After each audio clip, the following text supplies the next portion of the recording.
കേരളം ഇന്നൊരു തീച്ചൂളയിലാണ്. വേനൽ കടുക്കുമ്പോൾ താപനില റെക്കോർഡുകൾ ഭേദിക്കുന്നു.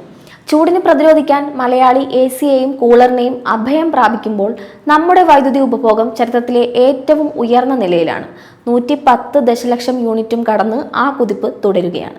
രാത്രി 7 മുതൽ 11 വരെയുള്ള പീക്ക് സമയങ്ങൾ ഡിമാൻഡ് കുത്തനെ ഉയരുന്നു. ഈ മാസം ശരാശരി 5258 മെഗാവാട്ടാണ് രാത്രിയിലെ ആവശ്യം. മെയ് പകുതിയോടെ ഇത് 6118 മെഗാവാട്ട് വരെ ഉയർന്നേക്കാം. അതായത് മുൻ വർഷങ്ങളെ അപേക്ഷിച്ച് 10% വർധനവ്.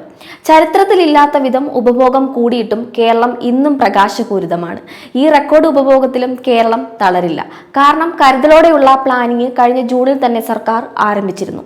ആഭ്യന്തര ഉൽപാദനത്തിന് പുറമെ മാർച്ചിൽ 5500, ഏപ്രിൽ 5800, മെയ് മാസത്തിൽ 6000 മെഗാവാട്ട് എന്നിങ്ങനെ വൈദ്യുതി ലഭ്യമാക്കാനുള്ള കരാറുകൾ KSEB ഉറപ്പാക്കി കഴിഞ്ഞു.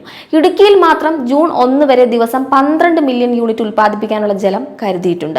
വേനൽക്കാലത്തെ അധിക വൈദ്യുതി വാങ്ങൽ സർചാർജ് വർദ്ധിപ്പിക്കുമെന്ന ആശങ്കയ്ക്കും ഇനി അടിസ്ഥാനമില്ല. നിലവിലെ താരിഫ് റെഗുലേഷൻ അനുസരിച്ച് കൽക്കരി വിലയിൽ ഉണ്ടാകുന്ന വ്യത്യാസം മാത്രമാണ് സർചാർജിനെ പ്രധാനമായും ബാധിക്കുന്നത്. മാർക്കറ്റിൽ നിന്ന് വൈദ്യുതി വാങ്ങിയാൽ ഉടൻ സർചാർജ് കൂടുമെന്ന പ്രചരണം തെറ്റാണെന്നും KSEB അധികൃതർ വ്യക്തമാക്കുന്നു. ചൂടിനു പുറമെ പൊതുപരീക്ഷ, ഉത്സവകാലം എന്നിവ കൂടി കണക്കാക്കിയാണ് സർക്കാരിന്റെ ആസൂത്രണം. വേനൽക്കാലത്ത് വൈദ്യുതിക്ക് വലിയ വില നൽകുന്ന സാഹചര്യം ഒഴിവാക്കാൻ കഴിഞ്ഞ വർഷം ജൂണിൽ തന്നെ നടപടി ആരംഭിച്ചിരുന്നു.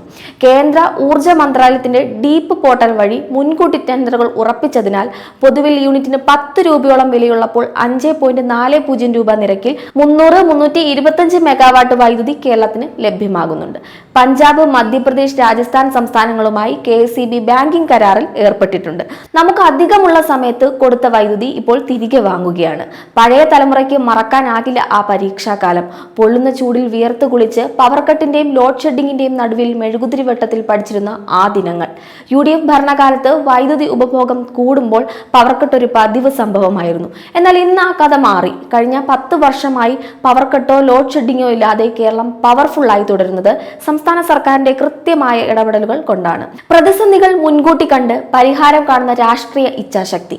അതുകൊണ്ട് തന്നെയാണ് കേരളം ഒന്നടങ്കം ഇന്ന് പറയുന്നത് വികസനത്തിന്റെ ഈ പ്രകാശത്തിന്, കരുതലോടെയുള്ള ഈ മുന്നേറ്റത്തിന് മറ്റാരുണ്ട് LDF അല്ലാതെ.